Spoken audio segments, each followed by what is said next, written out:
Well, the U.S. presidential envoy for the fight against Daesh has tweeted about Operation Olive Branch. Brett McGurk says the Afrin situation developed as the U.S. was leaving, and it's now urging restraint and de-escalation. He says the U.S. is prepared to work with Turkey on legitimate security concerns, but prolonging the operation risks giving new life to Daesh as it's on the verge of defeat. TRT World Turkey analyst Yusuf Erim joins me now in the studio for more. Hi, Yusuf. Is there a risk of a Daesh revival here? I don't think there is.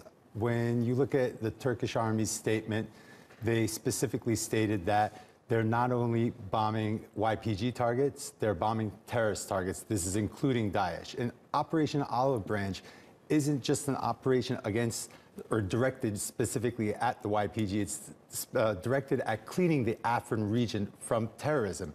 And also another misconception is that the best unit equipped to fight Daesh is the YPG, which isn't true.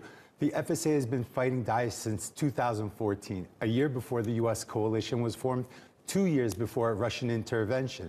They beat Daesh in Azaz, they beat Daesh in Idlib. They almost lost to Daesh when fighting in Azaz because the YPG opened a second front against them while they were fighting Daesh. Right. So, I mean, you think the FSA has proven itself, but the U.S. just definitely seems to disagree. The YPG in Afrin has barely faced off against Daesh when the FSA has proven itself to be just as effective as the YPG east of the Euphrates. So then operationally, what should be the next steps for Olive Branch, given Turkey does not want to get bogged down in Syria? Well, I talked to a retired Air Force general, and he told me now, as the initial push is gaining ground, the next important step is logistics. Securing the ground that's been gained, reinforcing the gains with communication and medical supplies, fuel supplies.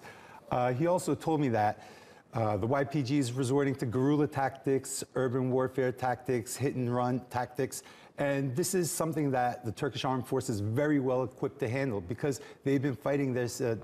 They've been fighting the YPG's sister organization, the PKK, for over 30 years. He also told me that the 30-kilometer buffer zone idea offered by the U.S. is a very bad offer, and that the Turkish army can easily gain more ground than the 30 kilometers that has been suggested. He also told me that an exit strategy is just as important as the entrance offensive strategy, because after this region is cleaned from terrorism, it can't be held for too long. The Turkish armed force is not an occupying force. It's not equipped to occupy an area too long. So this handover, whether it's going to be to the Free Syrian Army or the regime, this is something that's going to have to be talked about at the Sochi Talks. Well, the Sochi Talks are actually set to begin in 4 days' time now. It's a follow-up to Astana. What are the expectations there?